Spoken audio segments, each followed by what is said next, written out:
नमस्कार साथियों, आज हम एक ऐसी खबर के बारे में बात करने वाले हैं जिसने बहुत सारे लोगों को कंफ्यूज कर दिया है और थोड़ा डरा भी दिया है। कहा जा रहा है कि आने वाले समय में हम किसी और के एटीएम कार्ड से पैसे नहीं निकाल पाएंगे और इसके लिए फेस रिकॉग्निशन यानी कि चेहरे से पहचान वाली टेक्निक लागू की जा रही है। अब ये सुनने में तो बहुत फ्यूचरिस्टिक लगता है, लेकिन सवाल यह है कि क्या सच में ऐसा होने वाला है या सिर्फ एक चर्चा है। आज के इस वीडियो में हम इस पूरे मामले को बिल्कुल आसान भाषा में समझने की कोशिश करेंगे। हम जानेंगे कि असल में आरबीआई क्या प्लान कर रहा है, बैंक का इसमें क्या रुख है और इस टेक्नोलॉजी के फायदे और नुकसान क्या है, और सबसे जरूरी इसका असर आम आदमी पर क्या पड़ेगा। मान लीजिए आप एटीएम पर जाते हैं, कार्ड डालते हैं, पिन डालते हैं और पैसा विड्रॉल कर लेते हैं।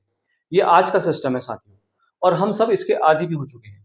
लेकिन आप कल्पना कीजिए कि आप एटीएम पर जाते हैं, कार्ड डालते हैं और अचानक मशीन आपके चेहरे को स्कैन करने लगती है। अगर आपका चेहरा मैच हुआ तो पैसे मिलेंगे, वरना ट्रांजैक्शन फेल होगा। अब यहीं से ये पूरा मामला शुरू होता है। आज के समय में बैंकिंग फ्रॉड इतनी तेजी से बढ़ रहे हैं कि आरबीआई और बैंक दोनों ही इससे परेशान हैं। हर दिन नए नए स्कैम सामने आते हैं।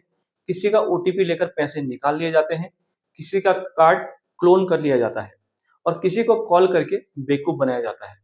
कई लोग तो अपनी पूरी जिंदगी भर की कमाई इस फ्रॉड में खो देते हैं। आपने भी शायद खबर में सुना होगा कि कैसे लोगों के बैंक अकाउंट से लाखों रुपए गायब हो जाते हैं और उन्हें बाद में पता चलता है। यही वजह है कि अब बैंकिंग सिस्टम को और ज्यादा सुरक्षित बनाने की जरूरत महसूस की जा रही है। इसी को देखते हुए फेस रिकॉग्निशन जैसी तकनीक पर चर्चाएं शुरू हो चुकी हैं। इसका बेसिक आइडिया बहुत सिंपल है साथियों। सिर्फ कार्ड और पिन पर निर्भर रहने की बजाय एक तीसरी लेयर जोड़ दी जाएगी, जो आपका चेहरा होगी। अब जरा सोचिए, अगर किसी के पास आपका एटीएम कार्ड और पिन दोनों ही मौजूद है, तब भी वो पैसा नहीं निकाल पाएगा, क्योंकि उसका चेहरा आपके अकाउंट से मैच नहीं करेगा। ये फ्रॉड रोकने का एक बहुत मजबूत तरीका हो सकता है। अब हम बात करते हैं, क्या ये सिस्टम अभी लागू होने वाला है? तो साफ साफ समझ लीजिए, अभी ऐसा कोई फाइनल नियम लागू नहीं हुआ है। ये सिर्फ एक आइडिया है, एक प्रपोजल है जिस पर चर्चा चल रही है।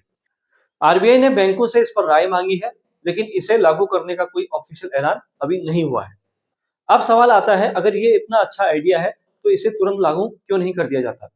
यहीं पर इसकी असली चुनौतियां सामने आती है साथियों। सबसे पहली चुनौती है खर्च की। भारत में लाखों एटीएम मशीन है। अगर हर मशीन में high quality camera, AI software और नेटवर्क सिस्टम लगाना पड़े तो इसका खर्च बहुत ज्यादा होगा। ये सिर्फ एक मशीन का खर्च नहीं, बल्कि पूरे देश के इंफ्रास्ट्रक्चर को बदलने जैसा है।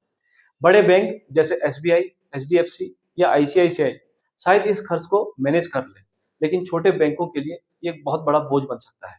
और अगर छोटे बैंक इस सिस्टम को लागू नहीं कर पाते तो सिक्योरिटी में गैप रह जाएंगे। दूसरी चुनौती है टेक्नोलॉजी। भारत का बैंकिंग सिस्टम बहुत बड़ा और जटिल है। यहाँ करोड़ों ट्रांजैक्शन हर दिन होते हैं। अब इतने बड़े सिस्टम में एक नई टेक्नोलॉजी जोड़ना और उसे स्मूथली चलाना आसान काम नहीं है। तीसरी सबसे बड़ी चिंता है प्राइवेसी। जब आपका चेहरा स्कैन होगा तो आपका ऑफिशियल डेटा कहीं ना कहीं स्टोर होगा। अब सवाल यह है कि ये डेटा कितना सुरक्षित रहेगा। अगर आपका डेटा लीक हो गया तो इसका गलत इस्तेमाल भी हो सकता है। साथियों, जैसा कि आप जानते हैं कि आज के समय में डेटा ही सबसे बड़ा हथियार बन चुका है, और अगर किसी के पास आपका बायोमेट्रिक डेटा आ गया तो वो सिर्फ बैंकिंग ही नहीं, बल्कि कई और जगहों पर भी इसका गलत इस्तेमाल कर सकता है। अब एक और एंगल समझ लेते हैं। मान लीजिए सिस्टम लागू हो गया, लेकिन कभी कभी मशीन आपका चेहरा पहचानने में गलती कर दे, तो तब क्या होगा? आप खुद अपने पैसे नहीं निकाल पाएंगे। खासकर बुजुर्ग लोगों के लिए या उन लोगों के लिए मुश्किल हो सकता है जो टेक्नोलॉजी से ज्यादा कंफर्टेबल नहीं होते। अब जरा गांव और छोटे शहरों के लोगों के बारे में सोचिए। वहाँ इंटरनेट की स्पीड, मशीनों की क्वालिटी और मेंटेनेंस पहले से ही एक चुनौती है। ऐसे में इतनी एडवांस टेक्नोलॉजी को लागू करना और उसे सही तरीके से चलाना आसान नहीं होगा। अब बात करते हैं कि बैंकों का इस पर क्या रुख है। बैंक इस आइडिया को पूरी तरह से गलत नहीं मान रहे हैं, लेकिन वो इसको लेकर बहुत सावधान भी है। उनका कहना है कि इतना बड़ा बदलाव करने से पहले हर पहलू को अच्छे से समझना बहुत जरूरी है। बैंक चाहते हैं कि पहले इसे छोटे लेवल पर इसकी टेस्टिंग की जाए, पायलट प्रोजेक्ट चलाए जाए, फिर धीरे धीरे इसे लागू किया जाए। साथ ही वो ये भी चाहते हैं कि डेटा सिक्योरिटी को लेकर सख्त नियम बनाए जाएं। अब सवाल आता है कि फ्यूचर में क्या हो सकता है। अगर टेक्नोलॉजी सस्ती हो जाती है, सिस्टम मजबूत बन जाता है और लोगों का भरोसा बढ़ता है, तो आने वाले समय में एटीएम पर फेस रिकॉग्निशन देखना बिल्कुल संभव है। लेकिन ये एक दिन में नहीं होगा, इसमें समय लगेगा। टेस्टिंग होगी, नियम बनेंगे और फिर धीरे-धीरे इसे लागू किया जाएगा। अंत में सबसे ज़रूरी बात साथियों, आम आदमी को क्या करना चाहिए? सबसे पहले तो इसे घबराने की ज़रूरत नहीं है। अभी कोई नया सिस्टम लागू नहीं हुआ है। आप पहले की तरह एटीएम कार्ड और पिन से पैसा अभी निकाल सकते हैं। लेकिन आपको अपनी सुरक्षा खुद से मजबूत करनी होगी।